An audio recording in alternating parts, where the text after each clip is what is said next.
मोहित शर्मा मेरे साथ हैं। मोहित शर्मा, क्या कहेंगे, इस देश में बड़ी विडंबना है, अगर किसी का घर का छज्जा तोड़ दिया जाए तो उसको सुरक्षा मिल जाती है, लेकिन एक बेटी को लगातार आप देख रहे होंगे, हाथरस केस की बात मैं कर रहा हूँ। मोहित जी, आपसे क्या कहेंगे, अभी जो सिचुएशन चल रही है वर्तमान में, क्या लग रहा है देश में बेटियों के साथ जो हो रहा है, अभी कितना सेफ हैं बच्चियाँ अपने देश में? फिर से ना बेटी बर्बाद होती कोई, फिर से बेटी ना बर्बाद होती कोई, बात उन्हें ऐसी याद होती कोई, फिर से बेटी ना बर्बाद होती कोई, बात उन्हें ऐसी याद होती कोई। वो समझते फिर औलाद के दर्द को, वो समझते फिर औलाद के दर्द को, काश उनके भी घर औलाद कोई होती। अपनी फूल जैसी बच्चियों की हिफाजत खुद करिए, क्योंकि जो सरकार चलाने वाले हैं वो खुद बेऔलाद हैं। आज जिस तरीके से यूपी की घटना, फिर उससे पहले अन्य घटना, निर्भया की घटना से भी हमारा देश सबक नहीं ले पाया है। दिन प्रतिदिन बहन बेटियों के ऊपर हो रहे अत्याचार, बहन बेटियों के ऊपर इतनी बुरी तरीके से कड़ी निंदा के कानूनों को लाना हमारे देश का एक दुर्भाग्य है, हमारे देश की एक विडंबना है कि हमारे देश के अंदर तलाक भले ही एक साल में 12 होते हों, लेकिन हमारे देश के अंदर 12 मिनट में हर एक बलात्कार होता है। लेकिन हमारे देश के लोगों को तलाक पे कानून चाहिए, लेकिन बलात्कार के ऊपर कानून नहीं चाहिए।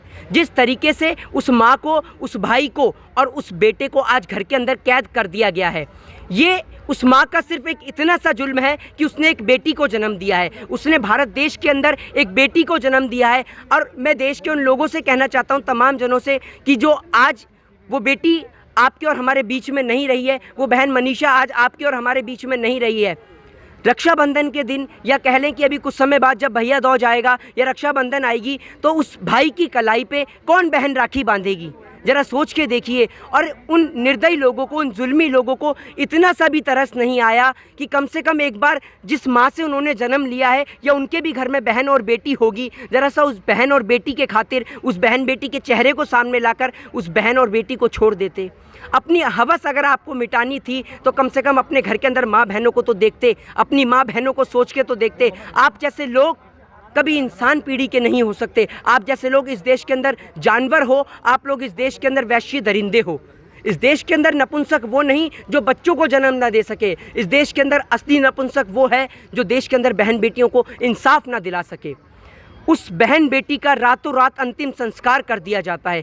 क्या इस देश की कौन सी आईपीसी, इस देश का कौन सा सेक्शन, इस देश का कौन सा आर्टिकल इस बात का राइट गवर्नमेंट को देता है कि रातों रात एक परिवार के शव को उसको ना सौंपा जाए और उसका अंतिम संस्कार कर दिया जाए?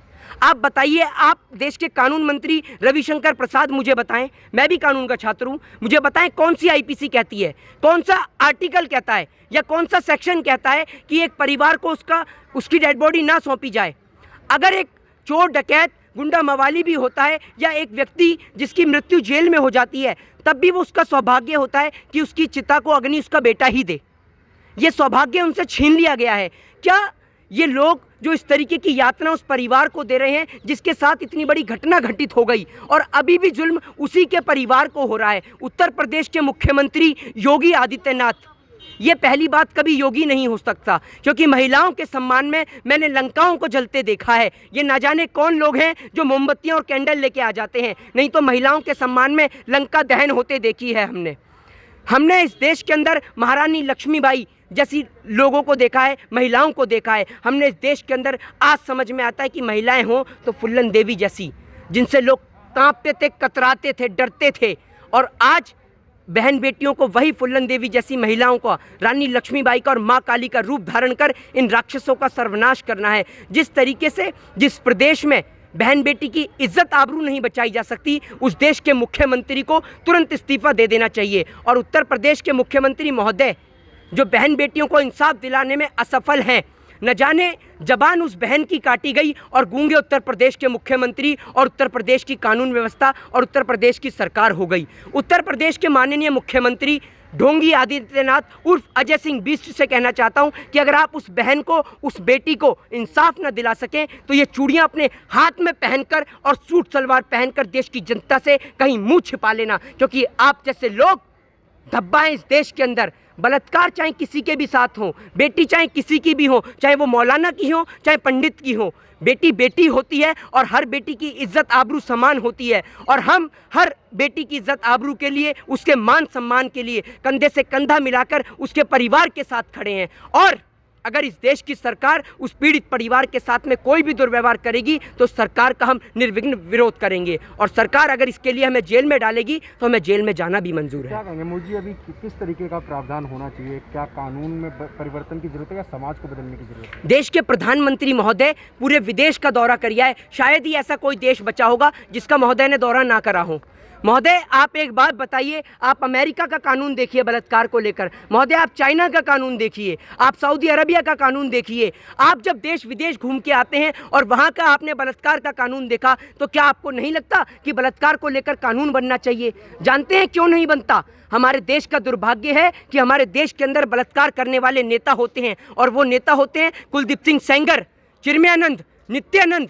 ये लोग धब्बा हैं इस देश के नाम पर। अगर आप कुलदीप सिंह सेंगर, चिन्मयानंद, नित्यानंद जैसे लोगों को सरेआम बीच बाजार पे फांसी पे टांग देना, तो इस देश के अंदर किसी की इतनी हिम्मत नहीं होगी कि बहन बेटियों को गलत राह से देखें। अरे ऐसे राम मंदिर का भी क्या फ़ायदा जिस देश की सीता सुरक्षित ना हो? पहले बहन बेटियों की इज्जत आबरू बचाने की ज़रूरत है इस देश के अंदर। राम मंदिर तो बनते रहेंगे, और राम ने तो नारी के सम्मान में 7 समुंदर लांघ के लंका दहन किया था, और ये राम के भेष में रावण और कंस जो इस देश की सत्ता की कुर्सियों को संभाल रहे हैं, ये देश का दुर्भाग्य है। और इन रावण और कौरवों का कंस जल्द ही निश्चित है, और इन लोगों का अंत इतना बुरा होगा कि पूरा देश देखेगा।